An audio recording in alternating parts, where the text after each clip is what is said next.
Hello, everyone. This is Driftwood Conversations, and I'm Hilary Sloane.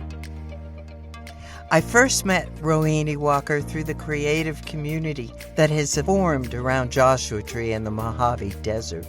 Like many who choose to live here, she was drawn to something difficult to explain.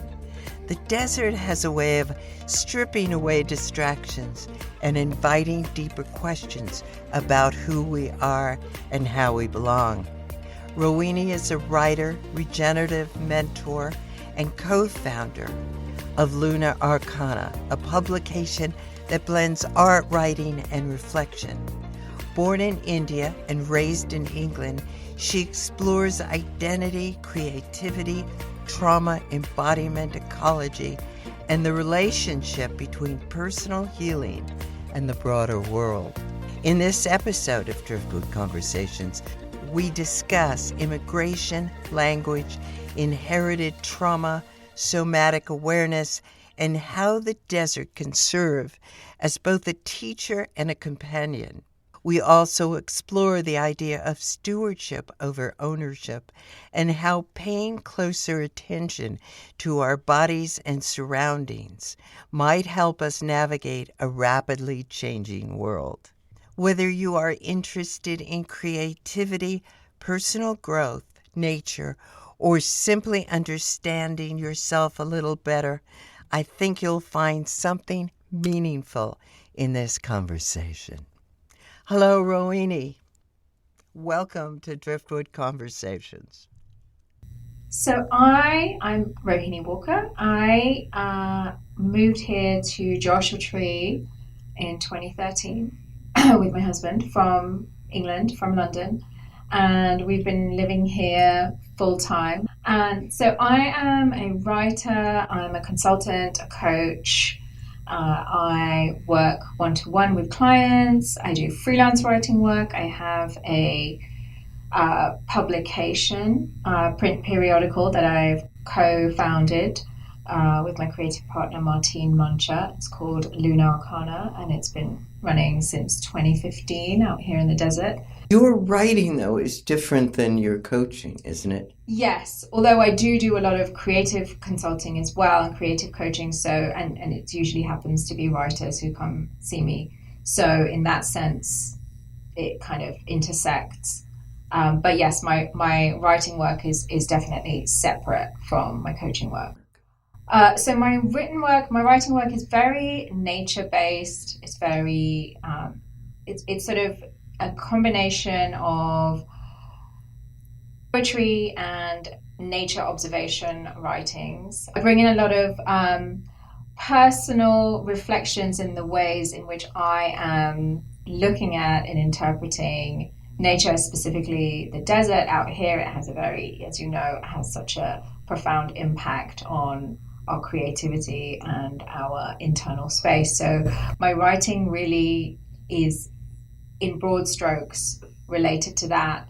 And then I bring in things like decolonial work, liberation-based, body-based liberation work, which I write about that, and that also intersects with my consulting and coaching work as well. Yes, I would see that even the creative and nature would be part of your consulting work. Yes, absolutely. That's all very present and prevalent in my writing, and I also bring that into my work with clients. So it really is like part of one ecosystem. I want to talk about that a lot more, but let's back up for 1 second. Mm-hmm. You're English, and what's your ethnicity? It's so I was born in India, and then I moved with my family to England when I was 10, and then I grew up in England. Do you have both languages? Not really. I mean, I do. I can understand Bengali, which is the mother tongue from where my family are from, West Bengal, Calcutta. I can understand it. I speak it very badly. I can understand quite a bit still, but it's rusty. I love language, and I'm not very good at it, but because I have my memory. Yeah. But I think it's amazing. It broadens you. It does something to the brain. Yeah, absolutely. And I mean, I definitely, there's certain words that I hear, for instance, in Bengali, and I say, oh yeah, that word. I say if I'm having a conversation with my parents, and they're like, how do you even know what that means? Because it's because I remember it from as a child, and even as a child in India when I was, my very early years, we spoke in English, but of course Bengali was spoken around me, so it was kind of absorbed into the psyche at a very early age. So these random words or phrases that I would never use or never hear, but suddenly I say it to my parents and they just laugh at me because they're like, oh, can't believe that's in there somewhere. But language is definitely a big passion of mine. I spent several years living in France, learning the language as well. So I've got French as a language, although that, it's I haven't spoken it for a very long time since living in the desert for 13 years. But I definitely find that the ways in which language affects and influences the way that we interpret the world I always find that really interesting. Language makes interpretation such a subjective experience. It really does. I love language, and I did study German in Germany. I had a friend who taught interpreters, and I went to her school and tried to learn the language. Unfortunately, she and I wanted to talk, and it was easier in English, so I kept losing my German. When you were in India, because if you left at 10, you had a sense of the world there. Mm-hmm, absolutely, yeah. Was your family Western oriented or not? They were pretty, what you would call pretty progressive. Yeah, I mean, they'd all traveled to the West. Many family members had gone to university in Britain and in the US. So yeah, so they're pretty kind of global minded, I guess you would say, from that sense, and progressive and not at all traditional in that sense. I mean, yes, traditional, but it wasn't restrictive. That's great. Yeah. How was it moving to Great Britain at 10? We arrived December 1989. So I arrived in the UK right at the beginning of the 90s. I remember watching the fall of the Berlin Wall on TV just after we arrived. So that was kind of there was, all these big things happening in the world, and then us moving to London, and it was a huge culture shock. It was, now looking back on it, and now that I have language for it and can really contextualize my experience, I went into a real kind of, I guess the culture shock back, so 1989, 1990s Britain's very different to Britain now. It was very, being South Asian, a brown person, was a very kind of alienating experience at that time. And so I did everything I could to suppress my Indianness. And the traumas of that. Obviously, at the time, there was no language around traumas or anything in my awareness and my psyche. But now, actually, since moving to the desert and the way that the desert has of just pulling out everything that needs to be pulled out and seen from the unconscious, is a lot of those experiences of how I had to push down what made me different in order to blend in, to feel safe. All of those things had to be addressed and acknowledged and looked at. Yeah. So I don't know where to go first. I'm going to cut that out. But how did you start to approach that, and did that affect your approach to healing yourself? Did that affect where you went in your career? Yes. I mean, that's really been a linchpin, my own journey of trauma work on myself. Both what I've just mentioned, that kind of cultural shock to the system, and also just childhood trauma from my parents, from my mum especially, her own inherited trauma that then got, that gets passed down. So having to deal with that and work through that, and how that started to show up in my life, in my psyche, in my body from a very early age, but it wasn't attributed to trauma.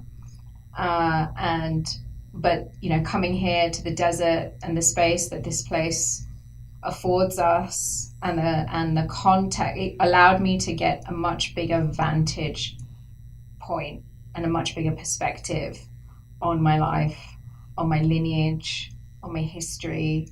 And I started the work that I started to do on myself with the help of teachers and guides, of course,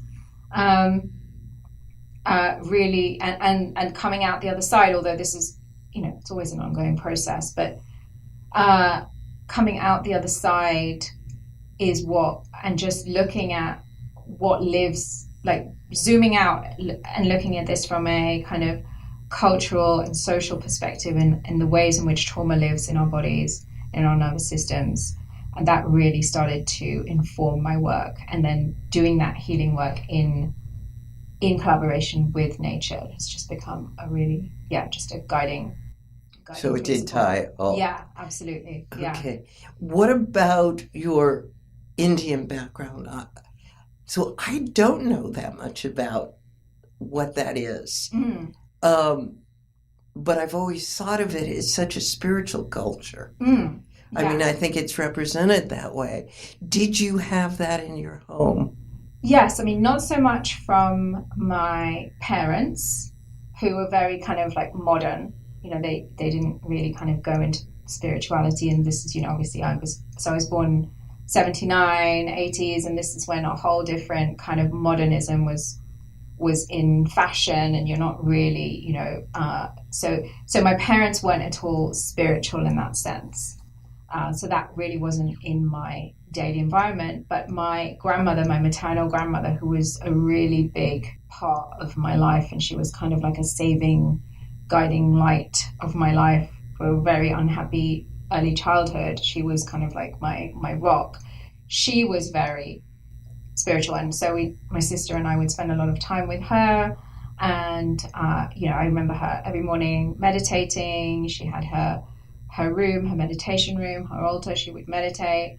Also, at the same time, she was the head of a big company, because her husband, my grandfather, passed away before I died, and so she took on the role of the company that he ran. And so she was a woman doing this at that time, which, and in India especially, so it was definitely an anomaly. And she had to deal with a lot of shit, for lack of a better word, for being a woman in leadership in this way. So I remember seeing her in that role, as well as, in her like meditating every morning and having a very core, grounded, spiritual anchor to her life. That's terrific that you had that. Yeah. The work you do now, do you have a name for it? I call it regenerative mentorship, but within that umbrella there is writing work, creative work, healing work, somatic experiencing work. The most of the kind of consulting work that I do is based on body-based trauma-informed somatic experiencing work, and then we bring in, like, usually if it's clients who are seeing me to do with their creative projects and creative stewardship of their work, we bring in a lot of that trauma-informed somatic experiencing healing work. But I guess regenerative mentorship kind of sounds a little bit vague. I'm still, even after several years of doing this work, still in this place of finding the correct elevator pitch, decolonial soul body liberation work. Decolonial. Mm-hmm. I can't get my head around that. Okay. So decoloniality or decolonial work is the work of inner decolonization. So it's the term that's used for internal psychological somatic decolonization work. This applies to all bodies. Okay. That we have all been immersed in this dominant colonial culture, the traumas of that, whether as the Europeans being the colonial powers and everyone else, all the colonized nations and lands and peoples being, the ones that have been oppressed.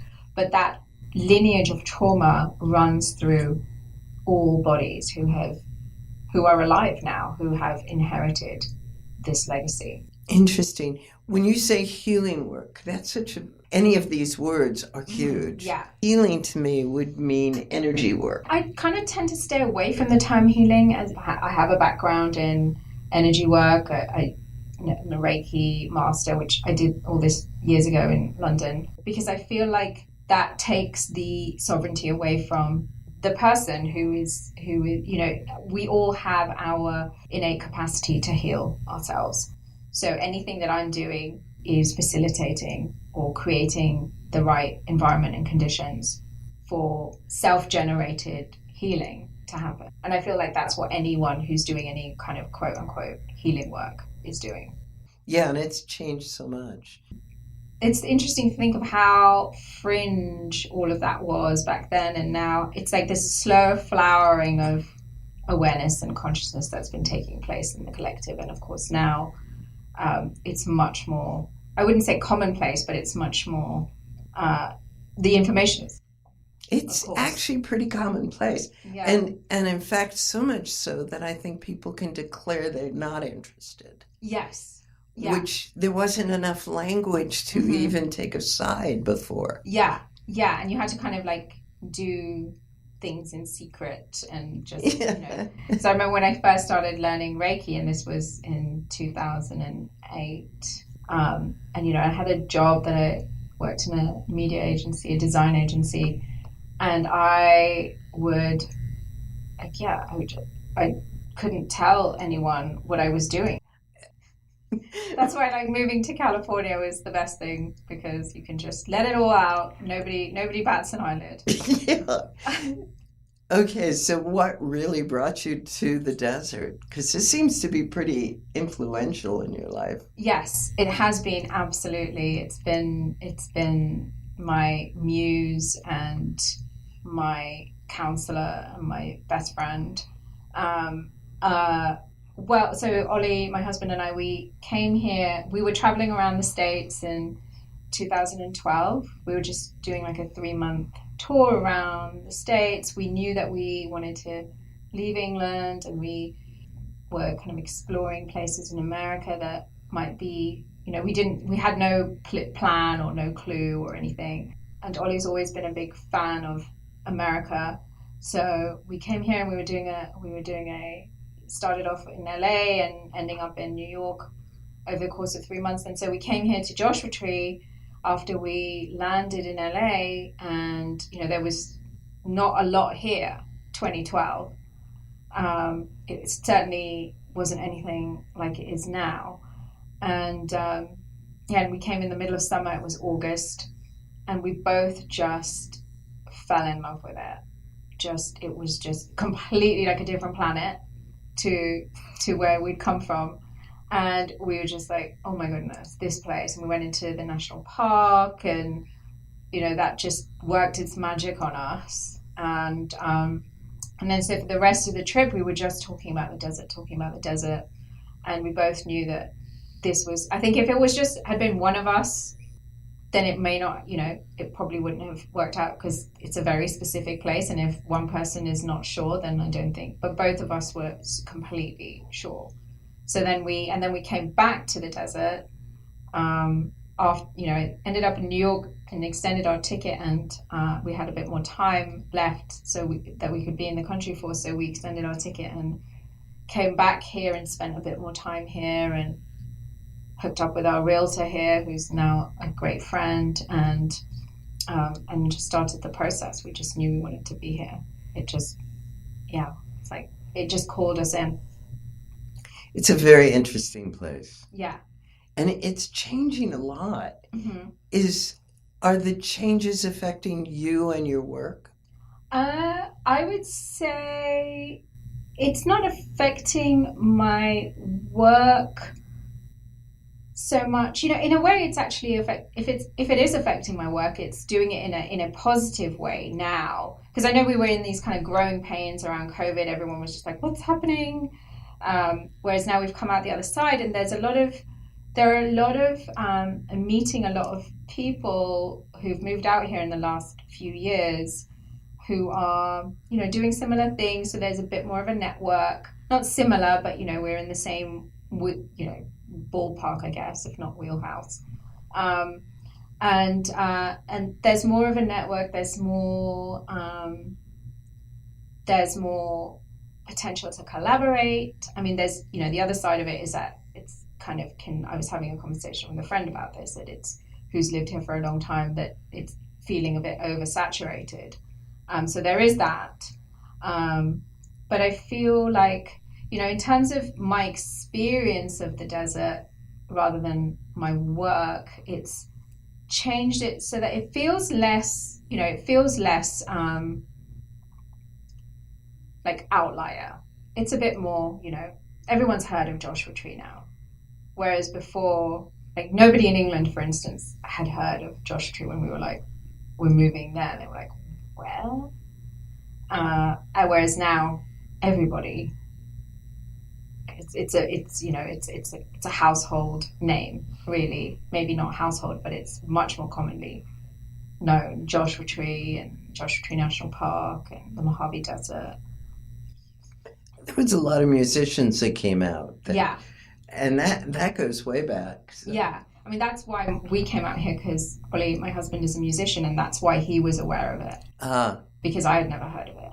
But he was aware of it because of the bands and musicians that are associated to this desert and to Joshua Tree. Yeah, it's been a really interesting transition. I came out in 2008, which is an interesting time. We were in the recession. Yeah. And I was in a better place than most people. I could come out and had a little money and was alone. Yeah. There's a number of women that have done that. Yeah. That's what I love about here, that so many single women homesteaders who came out here and started just buying land and doing their thing, and, outside of mainstream culture and society. And I feel like that's the main difference. Like, this place really felt like outside of mainstream culture and society, and now it feels less so, for better or worse. Yeah, I was going to ask you about that. Do you feel there's a pressure to become more mainstream here? I do feel like there's a pressure, not necessarily a pressure, but there's more of an expectation to be neatly packaged. Which was not really the case which was why one of the things that was really charming about it. And there's lots of things that are still charming about it in the new version, the new iteration, but that's kind of gone away, that kind of not really caring so much about how you're perceived. Whereas now there does feel like there's this sense of,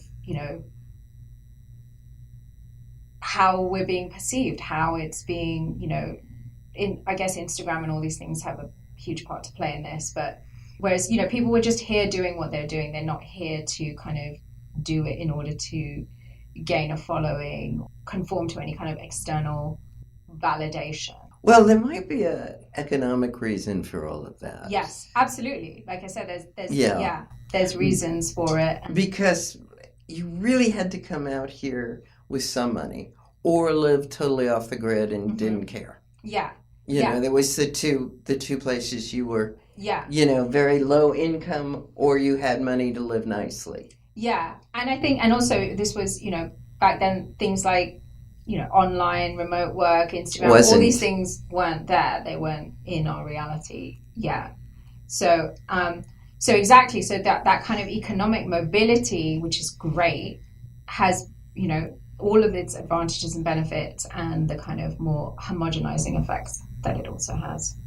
Well, I've noticed there's a pressure. Yeah. Especially there's amazing women out here. Yeah. And there are groups of women. So I'm part of both groups, but it kind of, for me, it separates between 45 and up and 45 and down. Yeah. And very often the 45 and down they're geared to make something happen. Oh, right. Yeah. Yeah. But I don't know how they're going to do it. So I'm fascinated. Where the rest of us, the older folks, we're a little tired.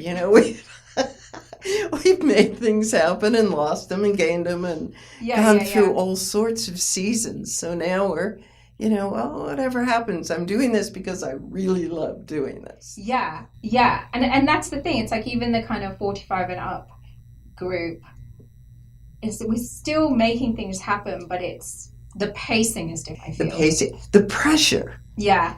The pacing might be the same. I know you, yeah. I mean, I'm same here. But I think it's because we love what we do. Absolutely. And I'm not trying to make a name for myself. Well, I'd love to make an income. Yeah. and that's hard here because this is a place that's sort of isolated. We're in the mountains. Yeah, but it feels less so nowadays. And that's the internet and people coming in. But there's still going to be a division. I mean, that's what's interesting. When you look at water and electricity and power and how people are building. Yeah. They're bringing their ethics, their ideas of what's beautiful and what's going to help the world. I mean, there's a lot of really good meaning people out here, good, well-meaning people, but I don't know if it totally meshes with the desert. Yeah. Yes. Like there's a lot of, like you say, well-meaning people who want to be here because they have also fallen in love with the land and they want to live in relationship with the land and, and in respect and reverence with the land.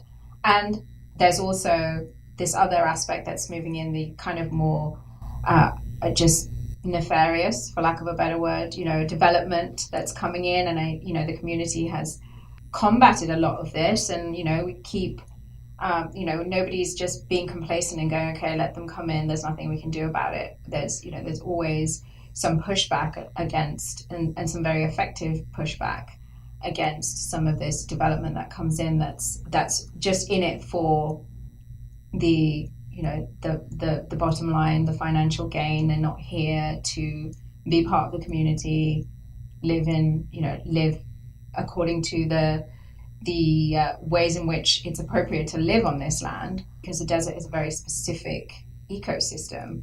So there is this other element that's coming in to sort of cash in on what this area has become and is becoming. I think that's definitely with developments, and a lot of those people don't necessarily live here. No. Yeah. But I've been meeting people on some of the stories I'm covering that do live here, that build houses for themselves, but their idea of beauty and comfort and even contributing to the planet is much different. I mean, even for me, I came from Pasadena to here, and if anybody knows Pasadena, it's full of flowers. I was devastated that I couldn't have a succulent, between the critters eating it and hot and cold, they died. Yeah. I did plant roses. I mean, I spent way too much on water because I was bringing what I thought was beautiful and comfortable. After battling that for so many years, you finally give up, or I did. Yeah. And it's like you find beauty in the decay. Yeah. I mean, that sounds funny, but... No, I mean, that was... For the first however many years of being here, I mean, that's really what I spent so much time writing about. The atrophy and the beauty in the decay in the desert, but also what the decay enables, the composting and the life that comes out of. I was just sitting in observation of nature here, the desert here, the land here, and just so much was coming out of me in terms of my creative process and what I was writing about and thinking about, and how that relates to our psychological processes, the inner workings of the psyche. And it really it just was mirroring that to me so much. So, because when we moved here, we didn't want to bring any, that was England, to here. We were running away. So we wanted to just come here and be here and just very much merge with what this land is. It's interesting that you say that people bring their own sense of, because that really is kind of one of I guess, one of the ways in which gentrification happens. And, if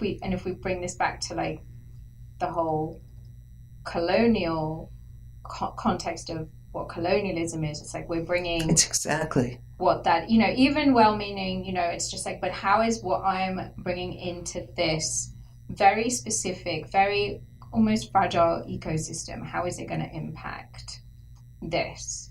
And even this, even the human aspect of it, the community, which was a very specific thing. And of course, everything changes, nothing is static. So that the community aspect has definitely changed. But in terms of the land, like how is what I'm introducing and my, like, we see this a lot, just the scraping of the land when people move in and they want to make this kind of very Euclidean aesthetic to the desert, which is not that. Right, and the black houses. There's so many black houses and glass windows. And I mean, if you have a great deal of money, you can get the right glass, and there's ways to do it. But certainly the economic status changes. And as you were talking, if I can pull it back, you said a couple of things that really hit me. And I thought about where we're going, where society is going now. We're going through such conscious changes.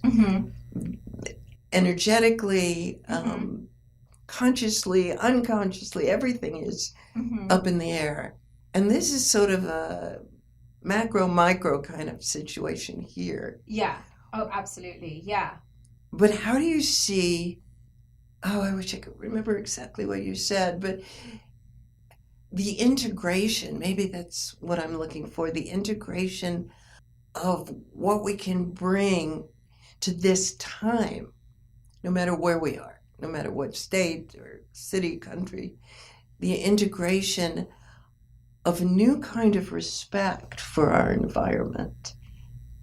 Yeah, I love that question. I mean, and this is something that is not, maybe, I don't know, maybe it's commonly discussed in some circles, not in others, but, looking at moving away from, even though we are still here in this world that we live in and the realities of this world, where it's like we own things, and that's how the legal systems have been set up around ownership. But outside of that, in our own ways in which we engage with our environment, moving away from this internalized concept of ownership to stewardship. And that's kind of colonialism for me. Yeah. It's the idea, when you study colonialism, and there's some really great books out there, there's an arrogance that comes with it, that's ingrained in it. Well, they're peasants. They're Savages, the great word. Yeah. What do they know? We're helping them. We're going to take the Native American children away from their parents so they can be whatever we think they should be. I mean, and that's so deep. And what that has done, not with any one culture, but every culture, what that has done is trauma. Yeah. It's traumatized. Yeah. It's completely traumatized everybody that was affected by that. The larger context of colonialism as trauma is inherently traumatizing. And not just obviously for the colonized, like I was saying earlier, colonized lands and peoples, but the colonizing forces are also enacting a trauma response, an internalized trauma response that has not been resolved. Like if you, and this isn't this isn't me and my work per se. I'm citing from various other scholars and practitioners in the field of trauma work and somatic experiencing and decolonial work, but just looking at how the European colonizer, when they arrived here, they were carrying in their bodies and their nervous systems a lineage of unresolved trauma from what happened to their ancestors, their pagan indigenous European ancestors, burned at the stake, inquisitions, all the rest of it, completely suppressed. So they're carrying that lineage of trauma in their nervous systems. And then they come to these lands and they see people who are different. And that internalized trauma is then projected out onto those who are perceived as different and other and less than. Right. And we can see that right now. It's very, very obvious. And so it's on the African American slaves who were brought here. So the trauma that has been enacted on brown bodies, black bodies, is the trauma of the European colonizer that has come along with and been projected onto. Yeah, that slavery takes lots of forms. Yeah, it does. And it's like, this land, the Americas is, North America is where a lot of people came to escape. And we certainly came here to escape from England for our own reasons. And, so this was like a new start and a new beginning for many people. But of course, back then that came at the expense of the genocide of the peoples of this land. So I really want to talk about your work. So everything we've talked about, to me, I would think relates to the work you're doing. Yes. Yeah. I mean, it's the root system of the work that I do. When I work in my own writing, of course, this informs everything really that I write about, even if I'm not speaking to it explicitly and overtly, it's there. And then when I do the trauma work, the trauma healing work, and the somatic experiencing work, it's all about looking at how these lineages of pain live in our bodies and live in our systems, and how our culture is still perpetuating them, and how to empower people to start learning to resolve it for themselves, giving people the tools to do it for themselves. So what do you do? Do you do body work? Do you do talking? No, I don't do body work or talk therapy. So it's somatic experiencing, which is completely different to talk therapy, which is and somatic experiencing is the body of work that its founder is called Peter Levine. And it's taken on many different iterations now, but he's the kind of founder of what's known as somatic experiencing work, and it's really working with the awareness of our language of sensation in our bodies, and how different sensations can guide us to, rather than pathologizing our felt sense experience or anything that's going on in our lives. Like really working with, like, what is this? Where is this sensation guiding me? What am I being shown?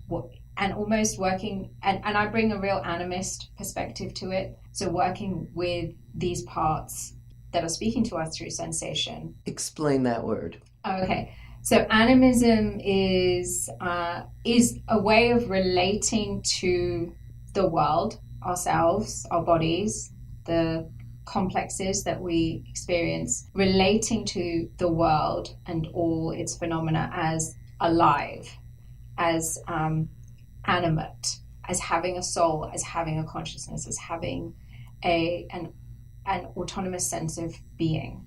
So if I'm experiencing, say, a specific issue or problem in my life, and I'm able to track and locate how and where that lives in my body and nervous system, which is what I guide people into doing, then really learning to relate to that part from a animist perspective. So it's like I'm having a dialogue.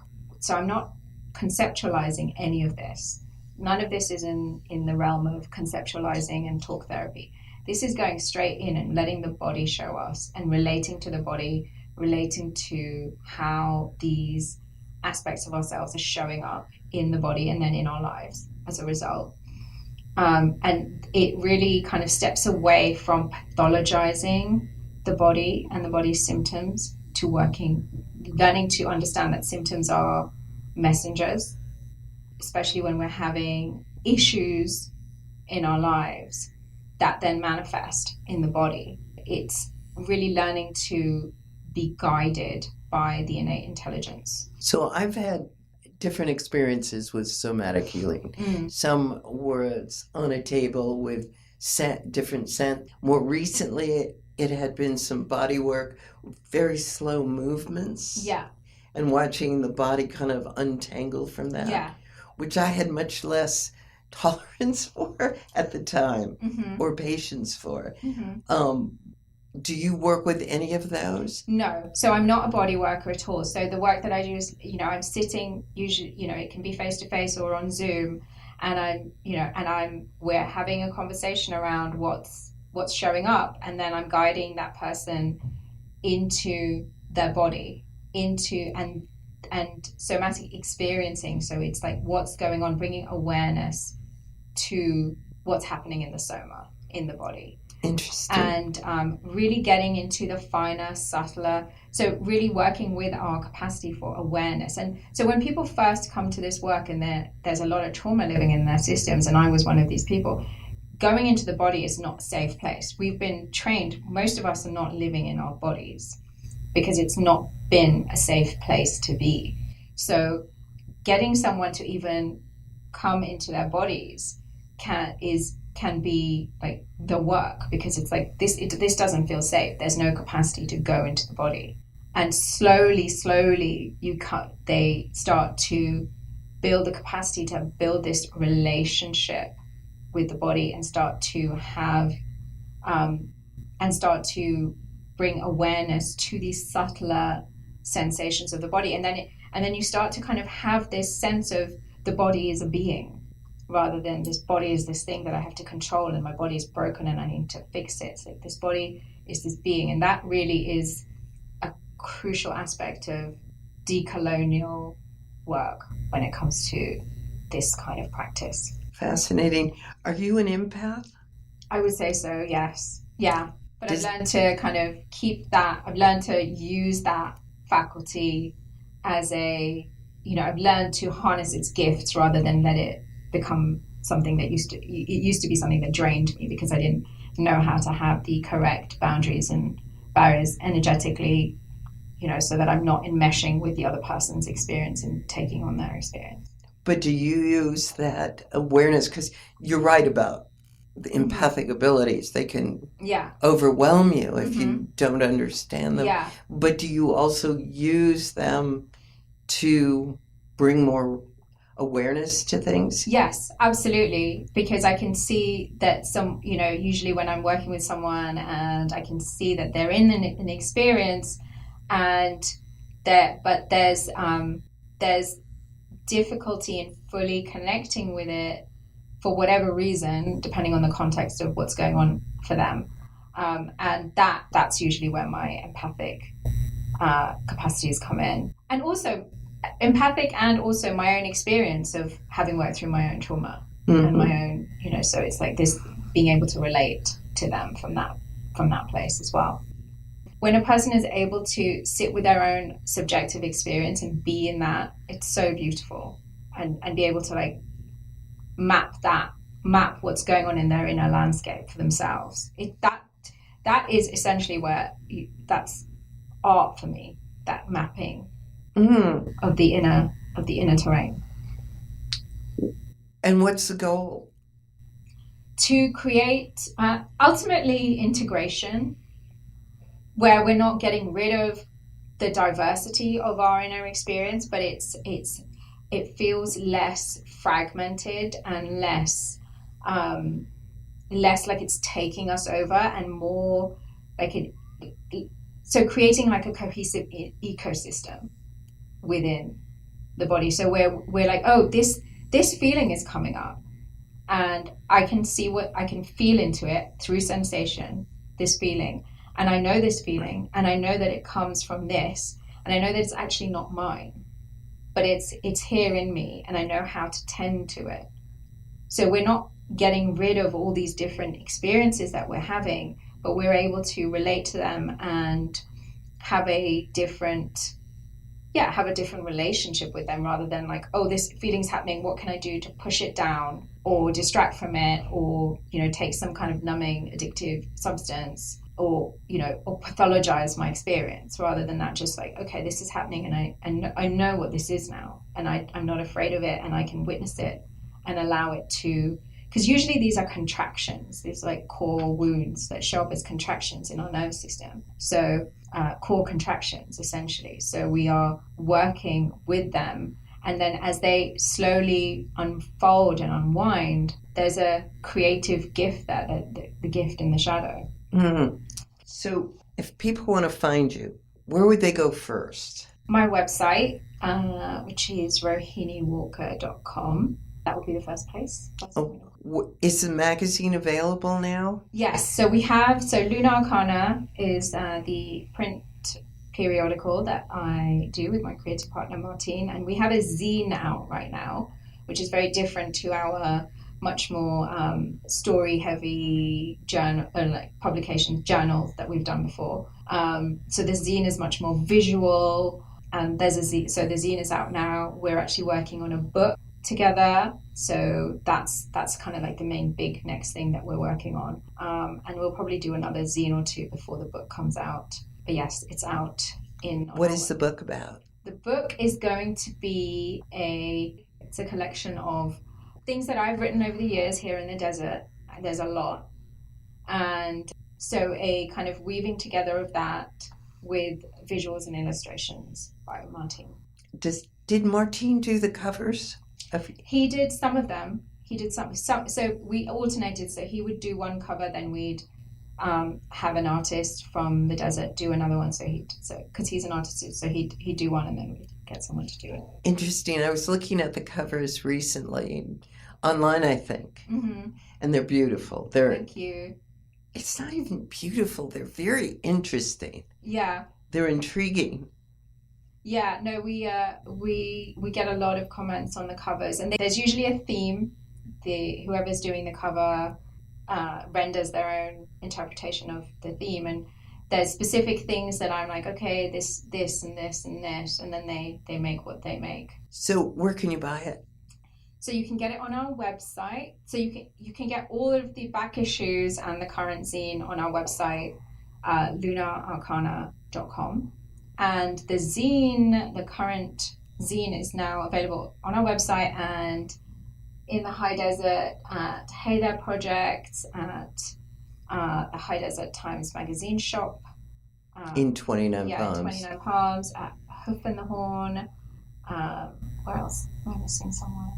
And then down in the Low Desert, Super Number One, and in LA at Skylight Books in LA. Okay. And if somebody was intrigued by your work, wanted to come to you or talk to you, how would they get in touch with you? Through my website, yeah. And I also have a podcast. The link to that is on my website. So you can, I talk in much more detail about a lot of these topics on my podcast, so you can get more of a sense of what I do. And then if you're interested in having a chat, yeah, there's ways to connect on my website. What you were describing about the body and your work, I could see you broadening that also and describing it as work with the earth. Yes, absolutely. I mean, I have a writing and creative workshop that I'm actually doing this weekend at the music festival, at Joshua Tree Music Festival, called Writing the Body, Writing the Land. And it's really a distillation of that, of somatic experiencing and what's known as ecosomatics, and yeah, bringing our our own bodies healing, letting that happen in collaboration with the earth. So really, like, a way that I kind of look at this is the sensations in our body are actually the earth's sensations moving through us.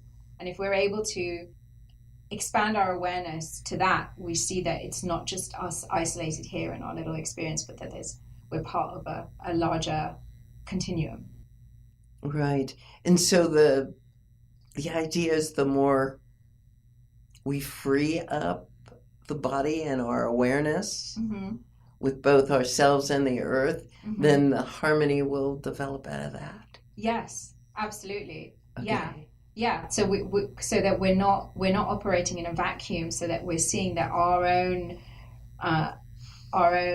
healing, our own evolution, our own expansion in our nervous systems is, as that's happening, if we're able to root down and anchor down into how that's also impacting the land and the earth and the ecosystems that we're a part of, then it stops being so much about me and my little experience and my trauma and my pain, and starts to become more of a weaving that we're all in this shared experience together, and as one person resolves, that creates space and capacity for other nervous systems to also resolve and unwind.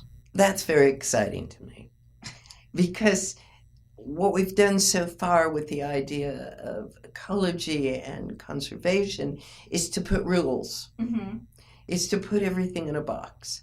Well, we have not enough wolves, or we have too many wolves, or we have this ocean doing this.